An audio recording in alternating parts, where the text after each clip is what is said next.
Hey, good evening, everybody. Welcome back to our Zoom Daily with Rabbi Shlomo Schwartz to a realistic map of meaning. And he is going over some details of his 199 attributable mitzvahs for B'nai Noach.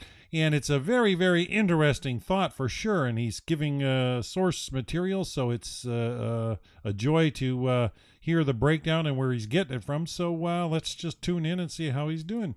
Shalom, Rabbi Schwartz. We're going to turn the class over to you and look forward to hearing more of this mitzvahs. I did get the attachment you sent. Okay, thank you. Thank you, Dan. Let me share the screen here. I'm going into, I think it's this, right? And I think this is where we wound up. I think we did 21, right? I remember the number 21. I said it was a good place to stop. And it was do not behave like idol worshippers. And then I've got a little heading for the following ones. The following were particular behaviors of idol worshippers. Now, they may not be so anymore, but as I said at the outset, we want to stay so far away. And the Torah, like, there's always scammers. Like, there's people that are trying to lead us down their path rather than the correct path. And they come up with all kinds of schemes. So, and the weapons they use are our own stupidity and gullibility, our inborn desire to get an easy fix. Basically, that's what it amounts to. So that's what seduces us. It's an easy fix, and but they're always approaching it with different ways. So what? Rabbi, Yeah. I got to ask on the side of that where it says 3.18.3, what is that from? Oh, so that's three is for the third book of the Torah, Leviticus. So the one of the five books, then the chapter number, then the verse number. Okay, thanks for the clarification. Yeah, that's explained in the heading to the appendix. Yeah, I thought you said that yesterday, and it just didn't Oh, that's fine. stick. So, Right? Okay, no problem. And so yeah, so the Torah warns us against behaving like they did then, to kind of, you study it to get an idea of what really didn't work in the past. So now we go on to these. Number 22 is do not erect a monument together for worship. So that's a particular monument. A house of worship is fine, but to gather around the monument leads to problems, or has led in the past. Do not shave the corners of your beard. Now, this may be not understandable, but that's what they did. They you'll see that there's changing the natural way you look in certain ways. Do not shave the corners of your head, which are called peos in Hebrew, and do not tattoo. Those three ones are changing the way we look. Um, so the shaving here refers to not just the way we shave; it refers to a shaving with a razor. So some people do shave with a straight razor, and if you do so and you want to continue to do so, you can, because I'm sure you're not doing it to worship anything, um, but that was an idol worship practice, so Jews are forbidden from doing it. And shaving the corners of your head is an interesting, because from there comes the idea among certain sects of Orthodox Jews to wear earlocks, which they're called peos, which is the long hair coming from the side right above the ears. They let their hair grow just there, and some of them form curls going down, some of them wrap around their ears, but it's like a strand of hair that hangs down in front, as if it were a beard, but it's not on the face. It's growing from the corner of your head, and that's because of this mitzvah. And this mitzvah is because the idol worshippers used to cut those off, shave them off, and so we could cut them. Like I don't grow those payas because I cut it with the scissors. And scissors, you're okay. It's only the shaving. But there's some that say that, oh, you see that God prefers that not be cut at all. Let's let it grow. So they do that that's their interpretation. No one says that you have to do that. It's just their preference. And do not tattoo. Now that's a big thing today. Tattoos became, when I was a kid, nobody had tattoos except sailors. Um, but now it's become very, very widespread. And again, okay, um, it's not for idol worship, but Jewish people should not. The Torah uh, declares to Jews that they not do that. If it's a temporary tattoo, that's okay. But when you scratch, your skin and put the ink in there and makes it permanent, that's not allowed for the Jewish people, and non-Jews can adopt that. That's especially. I should mention now that when you're doing something that the Torah instructs, and you're doing it because the Torah instructs it, you should have that in mind. You're doing it. I'm doing this because God said that's not a good idea. And even though I may be allowed, but it's not. It's not the best idea. So I don't. What do I need? Not the best idea for. I don't want the best ideas. So when you do it like that, then you're aligning yourself with God's thinking, so to speak, and it's got to be a plus in my mind, even though it's not necessary for non-Jews to do it. But a Jew is certainly uh, obliged not to put on a tattoo. Do not prostrate. Number 26. Do not prostrate yourself on a stone floor. It's just some activity that they used to do, and so prostrate is like laying down, face down on a floor. Yeah, I guess. Um, although I'm not even sure. They do it.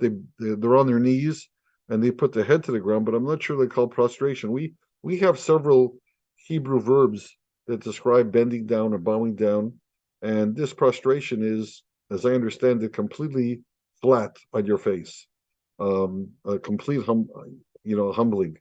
And from my understanding, that's what the Torah forbade, because it was a practice of idol worshippers.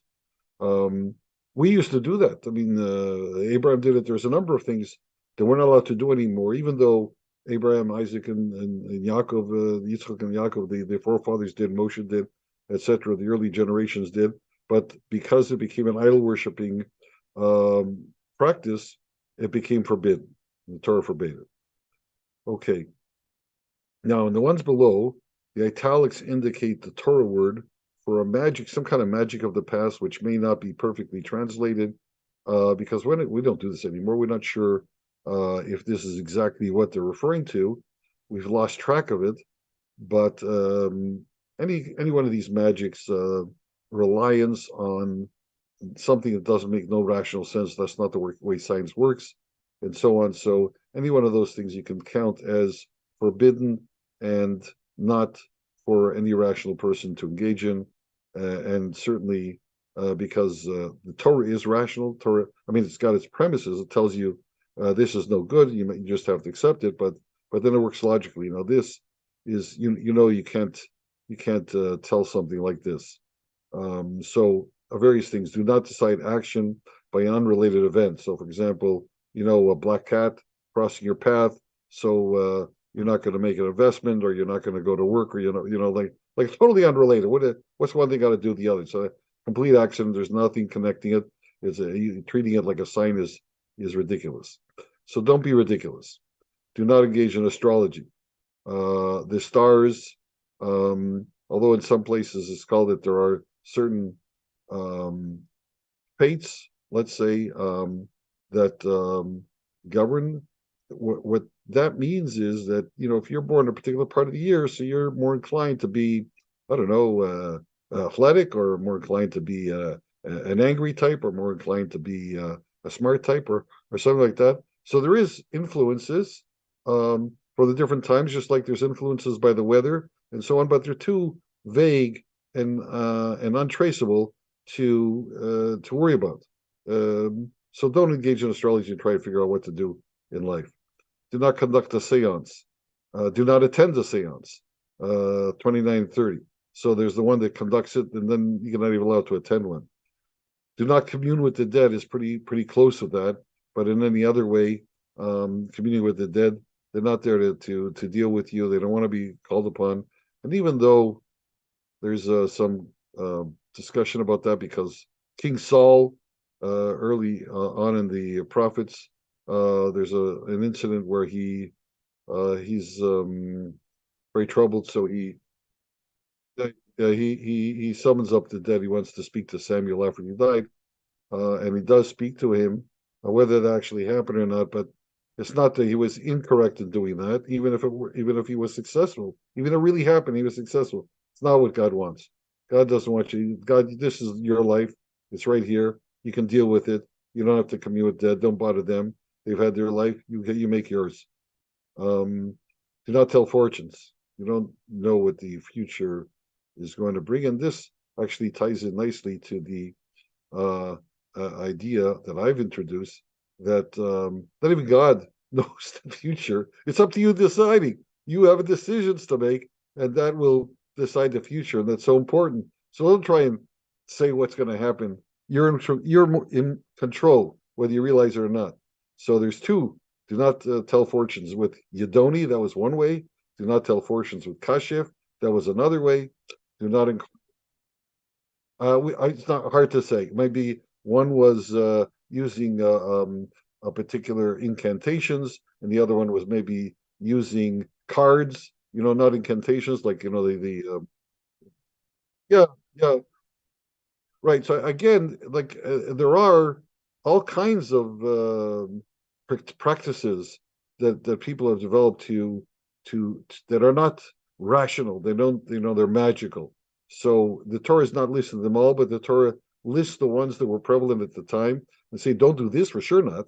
And then you can learn from there not to do the others. You're in control. If it doesn't make sense or it's not rational, it's not scientific, forget about it. So all these, and there's 8 of them. So you can see the Torah was very concerned about not getting caught with these. Interestingly, the Torah lists 8. Now, the number 8 has a significance. It's the day on which circumcision is done, which, in a way, that makes you Jewish. That's the entering into the covenant with God, the Jewish covenant, or the covenant God has with the Jewish people. Let's put it that way. So some people say that gives you a little leg up on normal circumstances, which is apparently true because Jewish history is full of miracles that we survive. At the end, we do everything we can, but at the end, it takes some miracles. But on the other hand, 7 is the natural order of things. That's the first 7 days. That's what set the world in motion. So don't try and go to the 8 these ways. It's not what was intended. And finally, do not take action based on soothsaying, which is a different kind of a magic thing. So, what is it? 1, 2, 3, 4, 5, 6, 7, 8. Oh, there's 9. No, but there's tell fortunes. So I may, or no inquire. So I'm not missing one. So, there's the one here, 9. So the do not commune, do not do it yourself. That's the extra 2. Do not commune and do not inquire of fortune teller, maybe. All right. So that's the idol worship category. There was 36 in there. Now we're going to category 2, blessing God's name. Blessing God's name is a good name for this category, but surprise, Rambam chose this name as a euphemism for the exact opposite, cursing God. The reason he used the euphemism was to avoid publicizing such a distasteful act as cursing God. Some explained that he chose such a distasteful mitzvah to head the category because of its severity. Cursing God publicly with God's own name is the ultimate blasphemy and is punishable by death. I add another reason. We might think ourselves too respectful or too modern to ever commit blasphemy, but this is exactly where we are headed when we complain angrily about life's frustrations. Although such complaints are common, they betray woeful ignorance and even defiance of the exquisite fine-tuning with which God manages the world. Instead of cursing our circumstances, which is the same as cursing God who put us in those circumstances, these mitzvahs remind us that God is supplying us with opportunities to overcome our deficiencies. The instructions in this category help us connect with God and appreciate the divine plan of challenging us with problems, as explained throughout this book. Failure to do so leads to blasphemy. The opposite of blasphemy is reverence and a desire to emulate. These two ideas better describe the range of mitzvahs that I include in the list. The first four develop a relationship with God, know God. And this book is a bit of a study on how to know God's unity, that he's one and he's got it completely together, there's no parts. Love God, which means, I'll explain that in a minute, and respect God, which means be in awe of God. Now, I have an interesting little lesson to give here.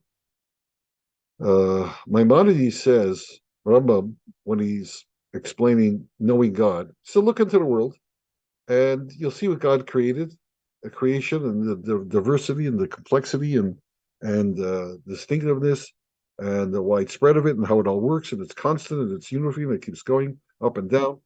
And then you'll start to learn God. You know God. That's what he did. And the more you look, you'll see God's unity because it's all over. So that's the coming to know God. Then he says that when you realize, when you've learned these things and you realize them, so immediately they're so fantastic. So immediately you will want to know more, and you'll love God. You'll want to know more. And then he says, and if you'll weigh these things or weigh or measure these things, you'll be thrown aback by the awesomeness of it. You'll be in complete awe of God. That's how he describes it. So listen carefully to what he's saying. He's saying, get some knowledge about God. That knowledge itself will drive you to love God because you want to know more. It's so fascinating. You know, oh, this is great. You know, when you get into something interesting and it's compelling and attractive, you want to know more. You want to get closer to it. So that's the loving God, is getting closer. And then at the same time, he says, now weigh it. Now, how do you weigh it? How do you weigh that knowledge? Well, you weigh the knowledge is look what God did, and then you're weighing it against what you can do. I can't do that. So it's automatic. You don't have to do anything extra. When you know God, you don't have to do anything extra to love God because the knowledge itself will drive you to want to know more. And not only that, but as you weigh how fascinating this is in comparison to what you can do, you'll immediately be in awe of God.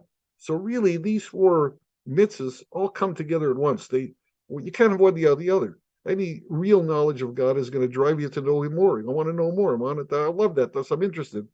And at the same time, you'll have respect for what you're knowing. This is something awesome. This is really something special, and that's a rounding of the whole approach to God. What I find so fascinating is the definition it gives to us for love. We use love in so many different ways that we fail. We've lost its meaning. I love my car. I love my wife. I love my kids. I love my parents. I love my house. I love my job. You don't love them all the same way. It's all different things. But if you listen carefully to the Rambam, what he's saying is you'll want more. You'll be interested in it.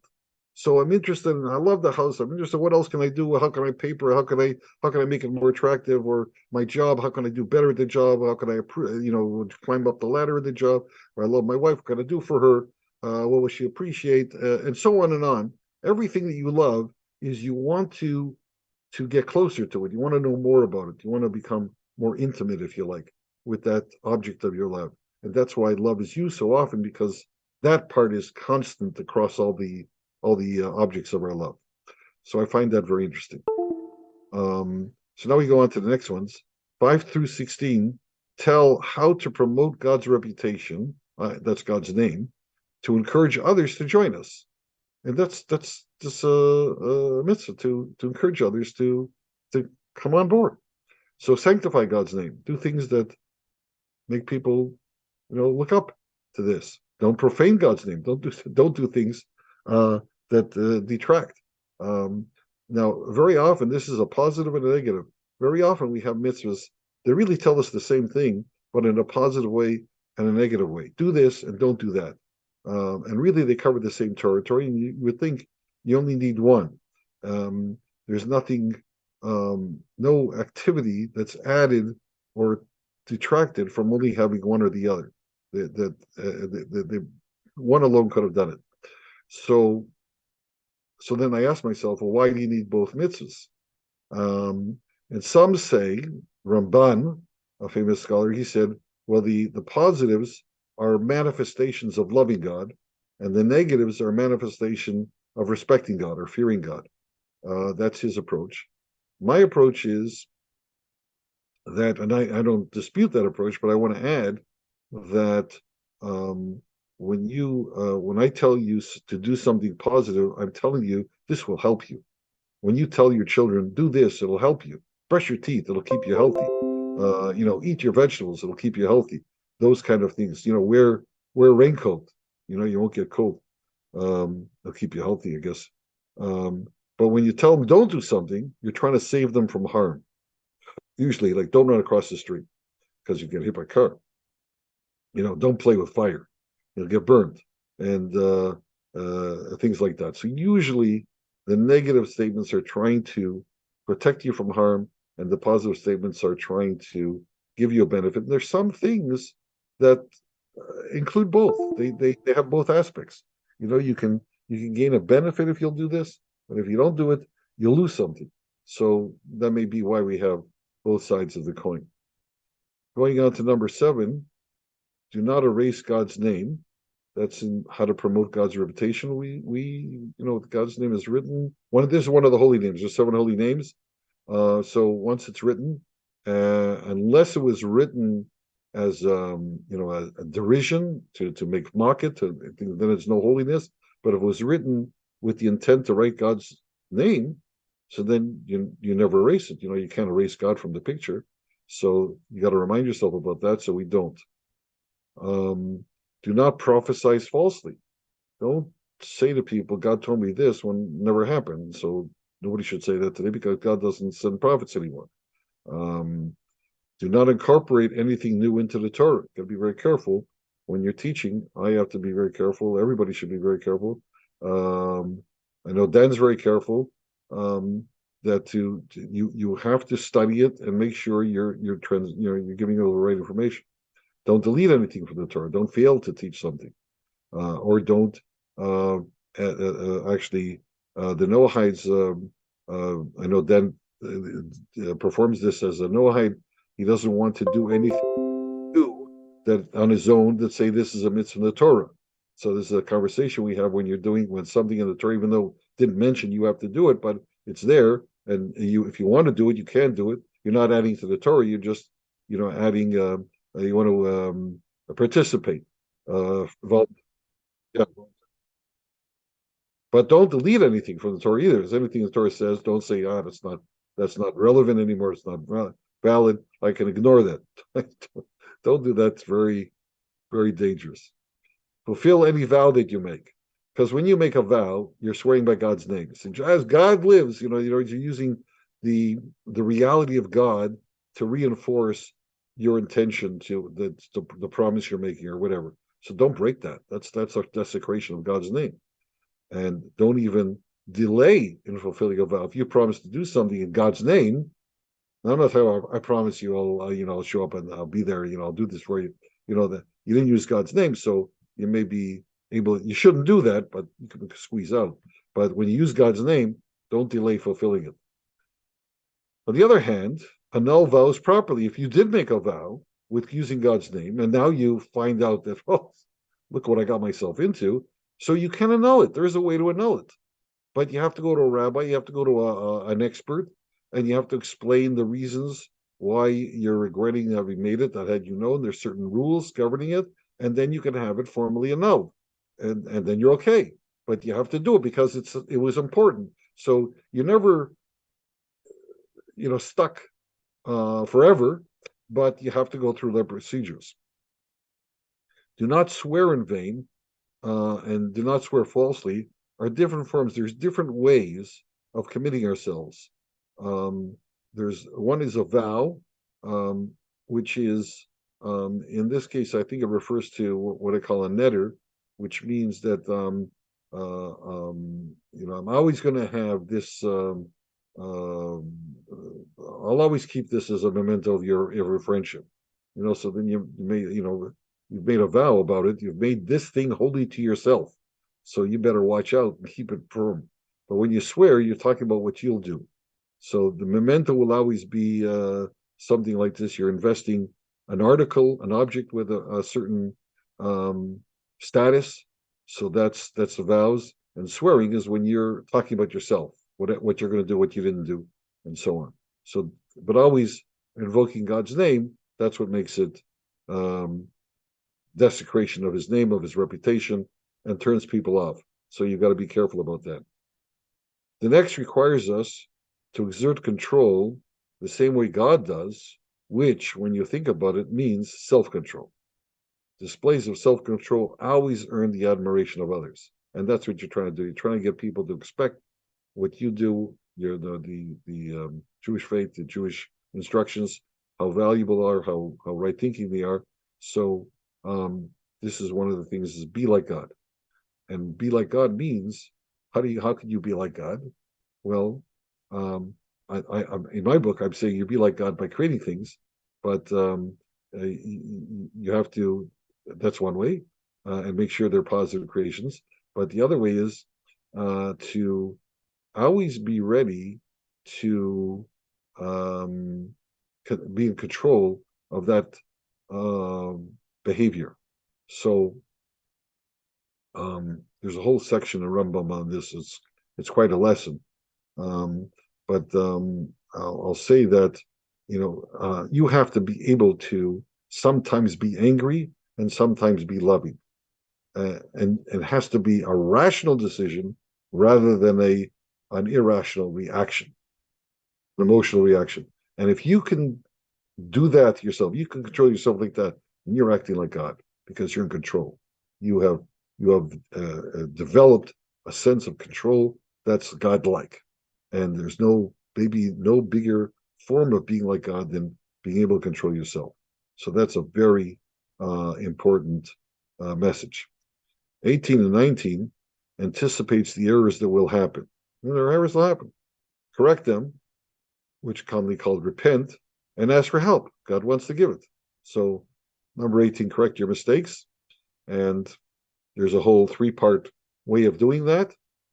And then there's pray to God, which is praying to God, which, by the way, Jewish prayers have 3 parts, but that's the advised program, and I have a whole lesson on that.